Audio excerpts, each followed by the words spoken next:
Okay. Howdy, everyone. Okay, so yes, very kindly introduced here to talk about some fires. Very happy topic, 10 minutes, but I promise it's not going to be too bleak. We're going to get the energy up, right? We're going to get everyone involved.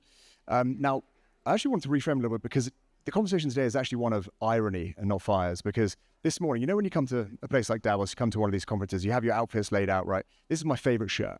And today, doing the keynote, I wanted to look good. You know, I feel good in it. It's a secondhand shirt. It's my sustainable shirt. I wake up this morning, go into the bathroom to steam it, you know, cute little bathroom, come back 10 minutes later, and there's literally a hole burnt in the side of it as I give my speech about the fires. So it's a day of irony. We're going to come back to irony, right, as we go through everything. But we're going to start by everyone closing their eyes. All right, I said this would be participatory. I don't trust you. You close your eyes. Everyone. All right, promise? Right, you're at home. I see you in the back. You're at home. You're on the couch. You're comfy. You're relaxed. You got your blanket on. You got your cup of tea. You're watching The Traitors, which about 9 people at Davos have told me I need to watch. And then suddenly your phone makes a noise that you have never heard before. It is a loud, high-pitched, scary noise. And it has a warning sign on your phone saying, you need to get out of your house right now. You have minutes. Evacuate. There is a fire around the corner. Now, my question to you, with your eyes closed, who and what do you save? Seriously. Because that is a question that was asked to multiple of my family members and countless of my friends about 3 weeks ago, when 180,000 people got that message and were told they had to leave their homes. And so we're going to talk today about the human cost of these fires and about what is going to come next. Because that is a question I've been getting asked by my family members, by my friends, because what is going to happen after we need to rebuild the city, but also look at what this is going to do to the country. So obviously not from California, very clear. Grew up, always knew I wanted to move there. Had the opportunity when I was at Edinburgh University to move to UCLA, went, never came back. Ended up on Wall Street and then leaving to found Ethic, which is a sustainable asset manager that manages about $6 or $7 billion in sustainable assets. We focus on climate, human rights, nature, all of those things. And over that period, I've spoken a lot about climate change, wildfires, climate migrations. I make silly little videos on LinkedIn about these topics and have been talking about these things for a long time. I never really thought I'd be, you know, a climate migrant or have climate migrants in my family, but that is now the situation we're in. But I ended up meeting the love of my life about 4 years ago. She is from California. And so about 2 months ago, we finally had everything in place to move back from New York to California. We took 2 senile, incredibly hostile cats across the country from New York to California. And we arrived. But the thing is that we knew we were moving into a high-risk zone, right? I obviously work in climate change. My partner works in wildfire prevention, right? She does utility line management, literally in the field. We knew we were moving into a tinderbox, but what made it a tinderbox? And that's one of the things that, I don't know if you've been watching this issue on social media, but there is so much misinformation about this topic. It's absolutely unbelievable. So let's break down the science a little bit, right? As it gets warmer, right? As the atmosphere gets warmer, it gets thirstier. A 1 degree increase in temperature equals a 7% increase in the amount of water the atmosphere can hold, right? It becomes a very thirsty sponge. So where does it take that water from? It takes that water through evapotranspiration. It's a long word. I'm dyslexic, so I'm impressed with myself remembering that one, right?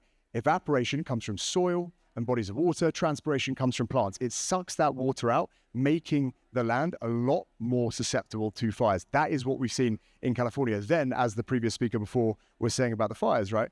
We saw these 2 years of incredibly high rainfall, creating massive amounts of vegetation, basically creating a tinderbox when you get lack of rain, which we've just seen, and then that drought extended into the Santa Ana winds, creating literally the perfect storm. When we landed in California in November, we knew we were moving into a high-risk zone. We literally didn't think it would happen about a month after we moved, but it did. And about 3 weeks ago, everyone got that message. We had 7 fires, 2.5 Manhattans lost, the most expensive disaster in US history. And I'm not sure if anyone else saw the news this morning, but another fire broke out about 12 hours ago. When I checked the news at night, it was 2,000 acres. When I checked the news this morning, it was 10,000 acres. And this is going to continue. We're just not seeing rain. So what does it mean?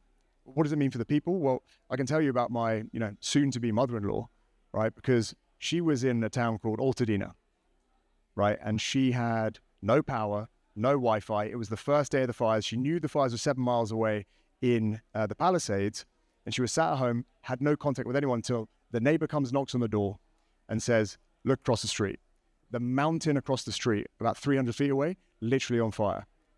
She grabbed the dogs, she grabs the laptop, she grabs a toothbrush, I think, gets out, right, and has not been able to go back to the house since. She doesn't know if the house is still there. And that leads us to the whole purpose of today, right? What happens next?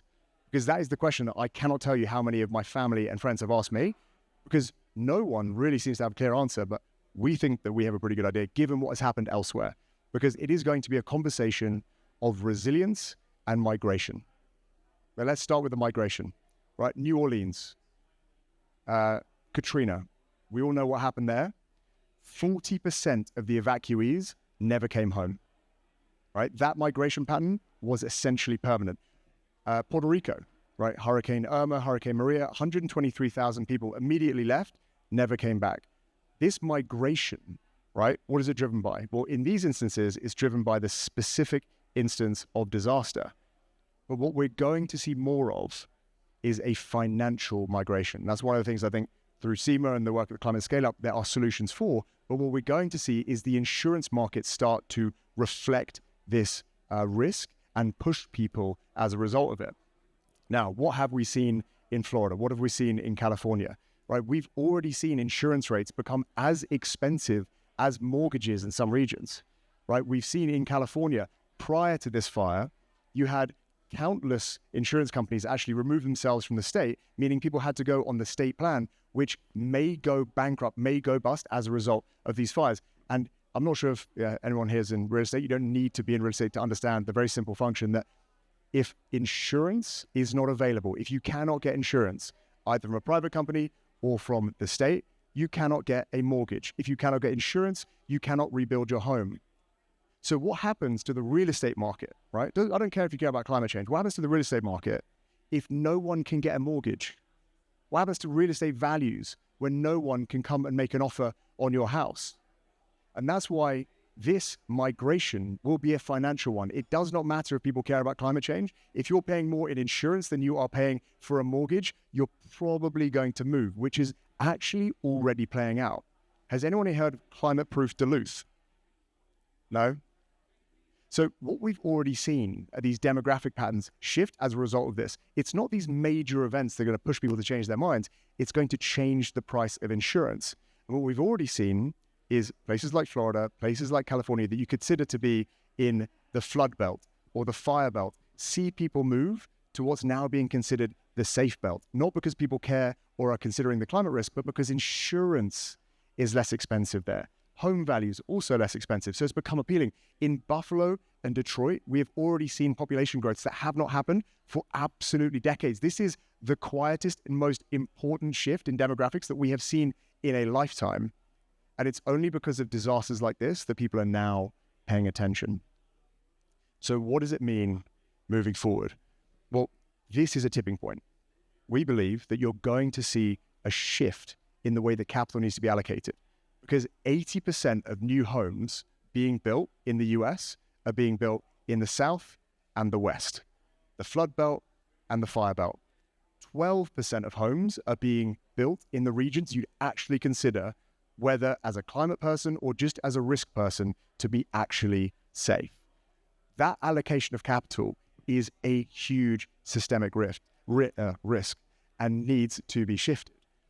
And that's why the opportunity to create more resilient investments as well as to redirect that capital can build resilient communities in the future. And we've been thinking about this for a long time, looking at these insurance rates, trying to understand it. And it's why we built Resilience Equity, to understand how do you develop resilient communities in regions of the countries, in geographies of the country that are actually resilient to that risk and are going to continue to draw populations. But it's not just about building, right? It's not just about developing and understanding the real estate. It's about nature. If we think about the solutions to this, we need to accelerate the investment into nature. And that's why at Davos last year, we announced Nature 2. And Nature 2 is, we think, a pretty simple mechanism to accelerate the global flow of institutional capital into nature and nature-based solutions, not just as a climate function, but as an infrastructure solution. Because if we think about how to prevent fires like this happening in the future, we talked about the hydrological whiplash, right? We talked about the fact that as the atmosphere gets warmer, it gets thirstier and it sucks more water out of the soil.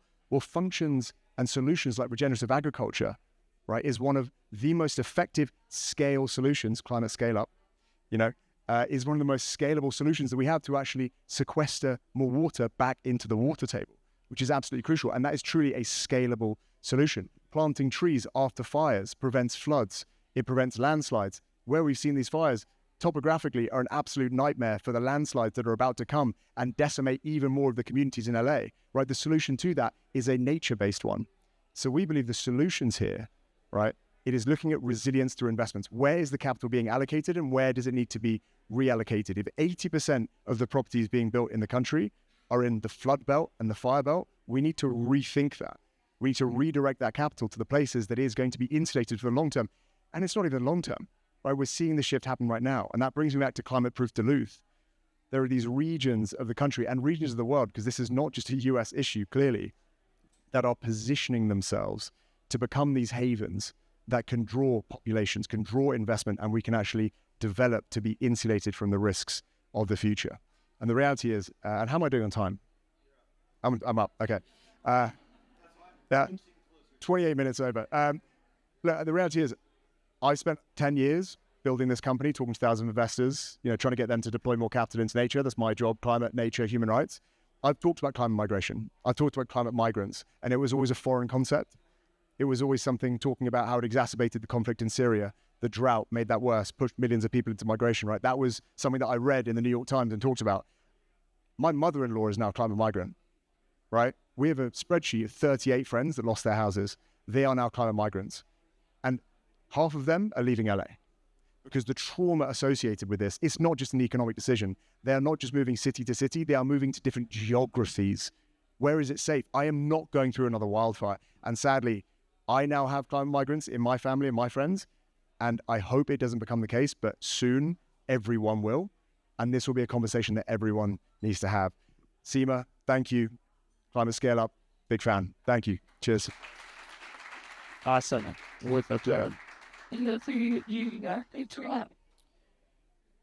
Thank you so much, Jay. We're gonna go next to Jackie from Getty Images.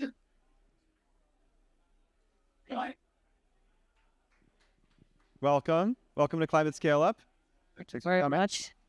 I will take the clicker if we have it. Yeah, and I will keep an eye on the clicker. Yes. We'll give